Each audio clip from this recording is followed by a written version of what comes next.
안녕하십니까. 종로노무사TV에서 이 대표를 맡고 있는 이주영 노무사. 박영출 노무사입니다. 네, 오늘은 근로기준법 개정안에 대해서 몇 가지 설명드리려고 가지고 나왔습니다.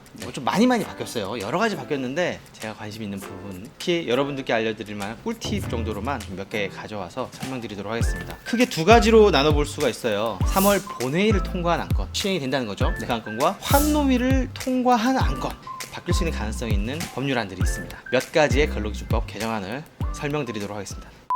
처음으로 뭐가 있죠? 직장 내 괴롭힘 관련된 부분이 개정되었습니다. 저희 전문가들끼리 얘기하기로는 직장 내 괴롭힘에 관한 법률은 조금 미완의 법률이었어요. 처벌 규정이 없었어요. 신고를 했을 때 피해 근로자가 후재를 받는다라는 느낌이 없는 그런 애매한 법률이었습니다. 근데 그 부분을 많이 보완했어요. 먼저 사용자나 사용자의 친인척 등이 직장 내 괴롭힘을 했을 때 과태료 1,000만 원이 부과가 되고요. 그리고 이제 사업주가 제대로 조사를 하지 않고 피해자에 대한 보호를 하지 않았을 시에 과태료 500만 원이 부과됩니다. 주목할 부분이 사용자와 사용자의 친족 부분입니다. 사장님이나 사장님 아들, 사모님들이 와서 괴롭혔을 때, 예를 들면 이런 게 있을 수 있죠. 사모님이 오셔가지고 야, 백화점 가서 뭐 좀 장 좀 봐와.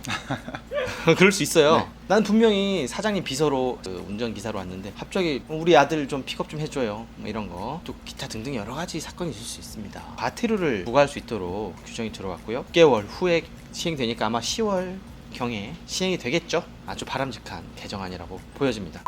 다음은 퇴직급여법. 퇴직연금 의무화가 되었다고 하는데요. 그러면 그동안에는 퇴직연금이 의무화가 아니었나요? 네, 지금은 기존의 퇴직금 제도를 운영을 할 수도 있었고요. 그 선택에 따라서 퇴직연금 제도를 운영을 할 수 있었습니다. 아, 그러니까 퇴직연금이 그전에는 선택이었는데 의무로 바뀌었다. 전 기업인가요? 네, 앞으로 차차 6년 6개월에 걸쳐서 아하. 전 기업으로 확대해 나갈 예정입니다. 공포 후 1년이 경과한 날부터 100명 이상의 근로자를 사용하는 기업은 바로 의무화하도록 되어 있고요. 네. 5인 미만 사업장도 퇴직금 줘야 되잖아요. 네, 여기는 맞습니다. 법 시행 후 6년 6개월 경과 기간이 있습니다. 어림잡아서 한 7, 8년 후에는 모든 기업이 퇴직연금을 의무로 해야 된다. 이렇게 해석할 수 있겠네요. 저는 이제 많은 사업장에 퇴직연금을 가입하라고 추천을 드립니다. 퇴직금 금액이 부담이 될 수가 있어요. 특히 중소기업, 소기업 같은 경우는 더 큰 부담이 되거든요. 그래서 매달 그냥 조금씩 퇴직연금에 넣는 것이 재무관리 측면에서 유리하다라고 말씀을 드리는데, 앞으로는 이게 의무라고 하니까 지금부터라도 퇴직연금 제도에 가입하는 것을 검토해 보실 필요가 있겠습니다.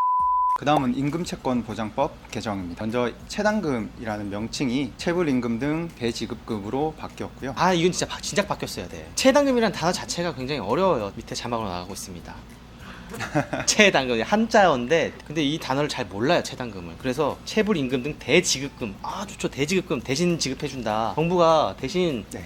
지급하는 거예요. 나중에 사용자한테 받는 돈이죠. 이거 단어 바꾼 건 정말 잘한 거라고 보여집니다. 또 하나 바뀐 지점은요, 체불임금 등과 체불사업주 등 확인서만 가지고도 소액의 경우에는 체불임금 등 대지급금을 받을 수 있는 점입니다. 아, 소액 대지급금은 빨리 받을 수 있도록 간소화됐어요. 법원 안 가도 되는 것으로 2달 만에 받을 수 있다라고 하는데요. 한번 지켜보겠습니다. 또 하나 바뀐 게 재직자 대지급금이란 게 생겼어요. 그전에는 퇴직한 근로자, 네. 임금체불 진정을 제기하는 근로자만 됐었는데, 재직 중에도 임금을 못 받는 경우가 있거든요. 그런 경우에도 대지급금을 받을 수 있도록 법이 개정되었다고 합니다. 좋은 방향이죠. 우리나라 임금체불액이 얼마라고요? 17조 정도 되는 대박이야. 걸로 알고 있습니다. 너무 많아.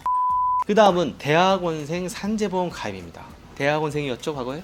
네, 그렇죠. 그때 좀 월급 좀 받았습니까? 100만 원씩 막 주지 않아요? 생활비 하라고? 연구실마다 달라서. 조심하는데. 산재보험은 가입 범위를 넓히고 있어요. 근로기준법상 근로자가 아니어도 산재보험에서는 근로자로 보는. 근로자로 보는 경우가 많죠. 가입해라. 특고 같은 경우가 대표적인 거죠. 얼마 전엔 택배기사 퀵서비스 들어왔는데 이번 대학원생까지 들어왔습니다. 자세한 것은 시행령에 결정한다고 하니까 지켜봐야 되겠죠. 시행은 2022년 1월 1일부터 바로 시행됩니다. 이 보험료 누가 내는 거야? 학교가 내주는 건가? 반반 부담할지 학교가 다 내줄지 이건 좀 지켜봐야 되겠네요. 네. 나 대학원 끝나는데. 혜택을 받으시고요. 다치지 마시고 병에 걸리지 마세요. 그 다음은 이제 환노위 통과 안건이에요. 아직 본회의가 통과하지 않아서 몰라요. 근데 네. 환노위를 통과했다는 건 굉장히 긍정적인 거죠. 법사위 통과하고 본회의 통과하면 시행이 되는 거니까. 첫 번째, 제가 제일 환영하는 조항입니다. 근로기준법에 임금 명세에서 교부 의무가 명시가 될 것 같아요. 아주 좋습니다. 사용자가 임금을 지급하는 경우 근로자에게 임금의 구성 항목, 계산 방법, 임금의 일부를 공지하는 경우 그 내역 등을 적은 임금 명세서를 서면 또는 전자문서로 교부해야 됩니다. 교부, 임금 명세에서 교부 의무가 굉장히 중요한 게 뭐냐면, 근로계약서는 의무로 되어 있습니다. 아주 강력하게 법적으로 규정하고 있어요. 근데 실제 다툼이 벌어지는 영역은 임금 영역이 굉장히 많습니다. 근로자분들은 세후 실수령액이 왜 이렇게 계산되는지를 몰라요. 보험료를 뭘 떼는지 소득세 얼마 떼는지를 모릅니다. 이걸 모르기 때문에 분쟁에 갔을 때 어떻게 입증하기가 굉장히 곤란한 경우가 많이 있었어요. 특히 이런 경우가 있습니다.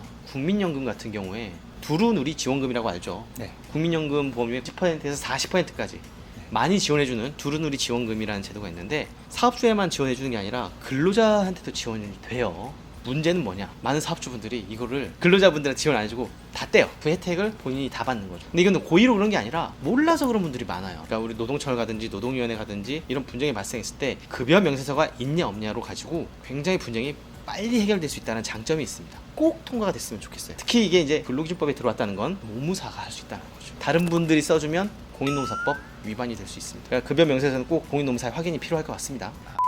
그 밖에 남녀 고평법이 또 바뀐답니다. 이쪽은 뭐 계속 바뀌어요. 특히 좋은 게 이제 육아휴직, 임신 중인 여성 근로자인 경우에도 산전 조리를 위해서도 육아휴직을 쓸 수 있도록 한답니다. 그리고 이 사용한 부분은 육아휴직 분할 제한에서 이제 제외가 되게 되는데 기존의 육아휴직은 총 2번의 분할을 해서 휴직 횟수로 치면 3번의 횟수를 할 수 있었는데 개정이 본회의까지 통과가 되게 되면 총 4회의 휴직으로 분할해서 사용할 수 있게 되는 겁니다.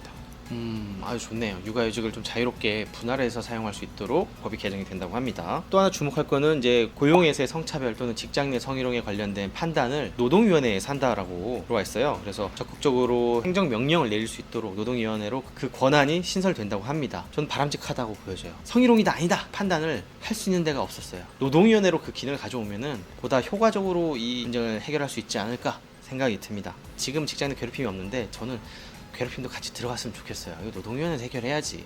그럼 이상으로 오늘 방송 마치겠습니다. 감사합니다. 구독과 좋아요 해야 돼요?